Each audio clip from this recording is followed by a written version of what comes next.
deep inside the mangrove forests of the Philippines. This is not a nature reserve.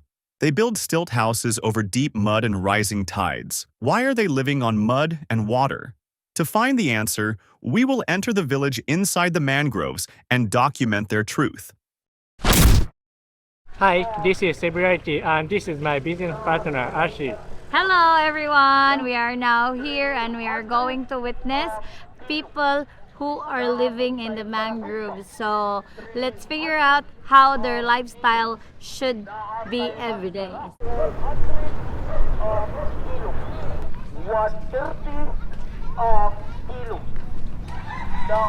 May napon ka na.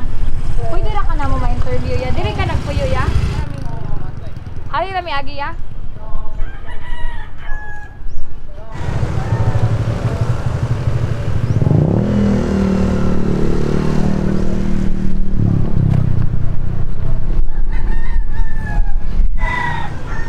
Dugay na ka din nagpuyo ya? Oo, taon na gito. Mga pila na ka years? Wala, dire kay unom. Unom na katulog mo na. So dire, so napay lain. O sa akong mama. Ah. Kaya nagseparate ni ba? Dito sa pero dire nga part. Di ba mangroves man niya? Sa una. Sa una, mangroves. Oo. Fish pan ni dinidre sa una, madam. Nganong naabot mo diri ba nga Tungod area? sa panginabuhian, ma'am. Ano sa di mo panginabuyan? Kana, madam. Kanang silhiglano. Siliglan Oo, no. kana ba? Kanang naa siya dira. Muna siya ihumol diri niya dahil bantayan man siya kay kawaton. Maura na yung panginabuyan. Maorigid. Maorigid siya, madam. Mo ba? Tama ni mong balay. O, muna akong payag, madam. Ikaw Rosa? Na akong Paris. Na yung Ito, Paris din. Nasaan kayo mga bata niya? Na ana. O, adre, naglaab. Dili ra ba lisod? Nga naa mo doon sa mangrove, naa mo doon sa tubig. Ang lisod na mo diri, madam, kana rin ang kanang pag-uwan kay muawas ang sapa ba sa tubig. Katong pag bagyong tino, madam. Oh, kato sa apektado jud mo sa apek, lapil oo. mo. Wala day mo wala mo giingnan nga hawa mo diha, balhin mo diha kay Ay giingnan man kanang anang evacuate point ni kana balik na mo dire mong panginabuhian. nya so dili mo choose jud ka nga dili mo balhin kaysa mo balhin. Oo. Oh, pero what if mahitabo na sa tuwang nahitabo sa bagyong tino? Kanang madam, kanang iglig o gid sa kinabuhi, dapat ilangid pa daw sa mga bagyos kinabuhi kanang laban ni gyapon bangon ra. Ang mga bata okay ra nila. Hindi raman naanad na. Okay. Oh, dili ra mo mabahaan diri. Kung moto madam kanang Kung makuwan ra. kanang muawas Okay. gid ang sa pagikan sa butuanon. Dili na nimo ang musaka ang tubig diri sa lugar. Argid siya. Ada agin tubig padung dito. Okay. Kung dako sang dagat, high tide, abot sa nito. Abot sa diri wala dito. Para abot das karsada. Katong pagkahitabo sa katong nagbaha iya, maura gyapon nimo balay or nagbuhat kag bag. Bago, dakpan daw. Dako gina siya madam, dako gina siya. Dako jud ni siya ana. So before he lived in other place, why he chose to settle down here? Mas maayo min kanang separate kasi imong ginikanan sir kay para hindi sila ka panghilabot kung sa atong buhaton. Di punta ka na mabuybuyan. So is it allowed to live here? Kaya naman. Yeah, it's okay. Mitras wala pagamitas gobyerno. Oh, can we look at his house? Yeah, pwede ra ya. Oo, grab, sorry mo. Dili okay naman dili ra baho uri sa diri, area baho. Okay naman, no problem. Dili ra nimo makam din na siya. Di raman. Di raman siya. Oh. Mura yung palingawan na rin. Laos manok.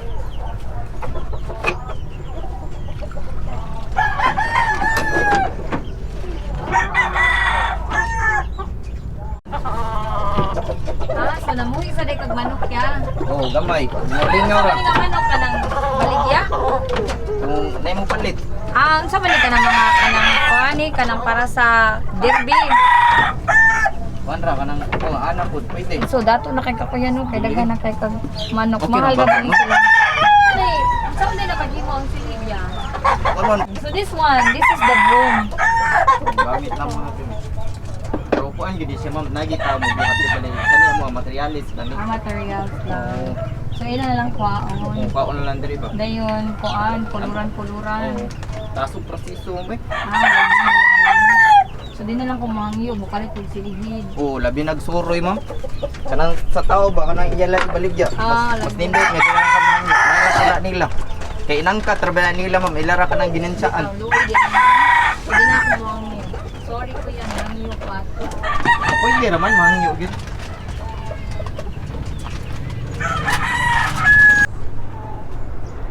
Kay sayang tubig na Dagat man siya ma'am. dagat. Oo, kaya kung sa tabang siya ma'am, kaya di siya malata. So they need this one to Dagat. make it more decayed. So that's why they use this kind of water because it's a salt water. So that's how they're doing their business. It's a long process, so that's why they need to watch it over. So in this place, on my right side, this where the broom started processing. So first is that they're going to soak this kind of wood because they wanted that it will become decayed. So after that, they will do the other steps. So that's why Kuya is here nearby the place, living because they're going to watch it over and over again.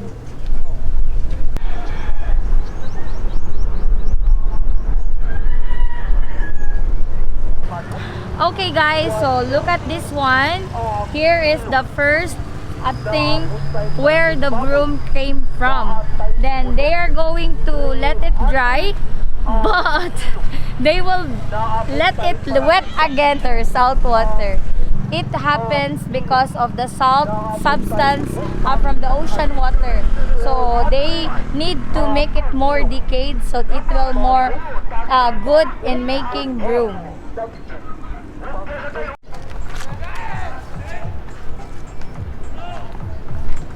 So look at my back. As you see, there are still like the remain of mangroves, but then still there are still people living around here. Okay, so there are some houses, and yes.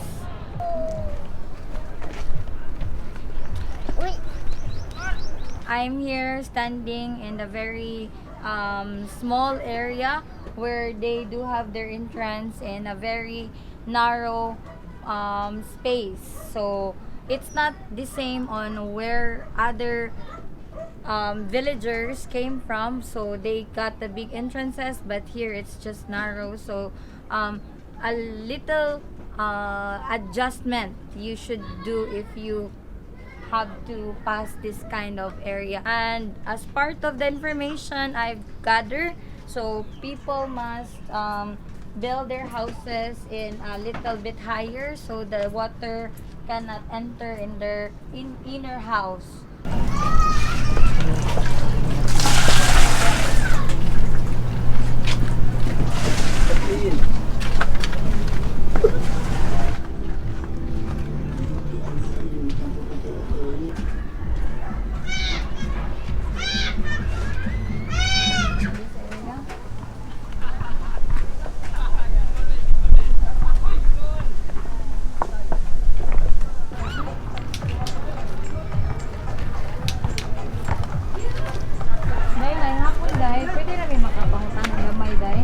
Sa inyong lugar.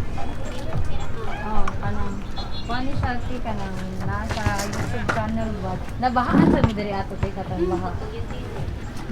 They also one of the victim for the flood when Bagyong Pino strikes here in Cebu City.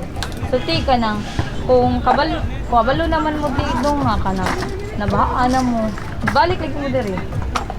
Kanang wala sa pagsugod yun ang pagkuya di ko na-expect na mabot na ito matakang baka. Okay. Okay, sa sukad-sukad Dugay na ka diri? 5 years to 6. 5 years to 6 years. But what if the flood naagdam sa sunod nga baha? What will you do? Unsa na? One man should kumamo. Once ka nang ingon na naibaha na nang uwa bagyo. Evacuate na niya. Okay, ibaw naman ko nga ang tubig. Musakag yun. Oo, kanang sagikan sa baha. Adto moawa sa Zontalong. Ya mag-agi man aning awan. Oh. Ano siya diha gid mag-agi ang tubig padungan diri sa kalsada. So digid magyan sa sakyanan di ay. Di, kailaw man taghawak.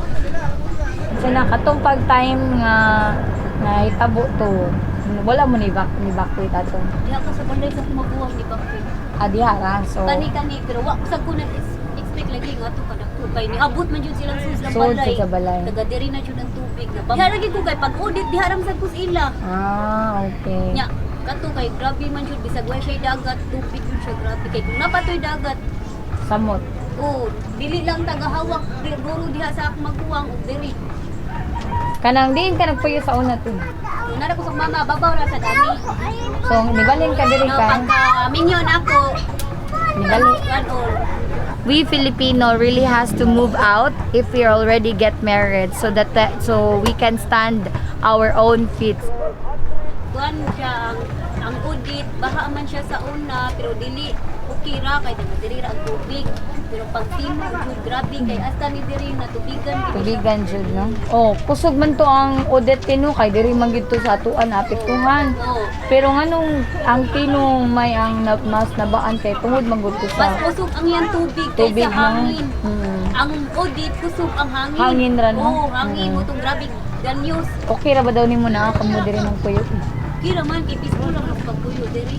Okay ra. Pero okay lang gid siya bisag na dagat pero kana lang jud ang muli kalikayan sa bagyo pero once na mo kana di jud ko diri bakit jud ko lang. Okay. Mangrove is meeting this one. Yeah, same. What Kuya's business. So Kuya is the supplier for the materials and then they will do this one, right? Ikaw mo nagbuhat, kamo mo magbuhat anything. Ay mo magbuhat ka together sa kaning yang stick, di ba? So this is the stick, right? Tugdan siya mo tugdan. So they called it tugdan. Kawayan. Oh, yeah, the bamboo. So they need to carve it to make it smooth. So after that, they will put some holes on it and they will put some another wood in the middle, the two middle, to put the hair, right? The hair of the broom. This one. Ay ngani na siya ma. So, Ngani pa siya. okay. Okay. Inani pa siya di ay. So, kamo ra nagtahi anite? So from this one, then to this one, Finish na and siya. then Finish na siya. this one, the third one. So they're going to stitch it on their own like that. And then the finished one is this. And then the last procedure is to color. Yes, they have to color it in like the way broom we used to buy in the market. Unsay proseso ani sa pagbayad? Kuan kana sama na na. Humana na siya kana i-deliver ng ginanamo. Sa kabukan na niya 40 pesos? Pero ang suroy ani sa uban 67 60-70 na. So pila ka si dinusin na kuha? Pindi kung pila ilang kwaon ko Bid ka ng pila ra sa human. Kung pila ra sa human. Pila man ninyo mahuman kada Dili mo adlaw? pareha. Oo, daga-adlaw. Kada adlaw mo mag Di ba pareha kung wala kay materyales sama na wa kay lanot. Wa jud ka. Okay. Kani man siya agdon. pero asa mo mamukuha ning mga bamboo? Palit. Palit sa. Oh, 100 ang 100 ang sa kabangan 100 ka. Okay. So, for their daily living, they do this one and then they are going to depend on how many brooms they can make in one day. Pila man ninyo ma-produce sa isa kadlaw ti kanang basic lang. Mga 50 pieces. So, if they can finish 50 pieces, they will wait for the reseller to take it.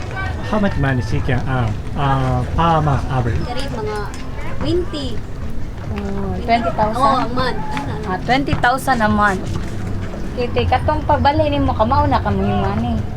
Daan Og na akong ka. mama maghimuay mo. Okay. Thank you, ate, ha?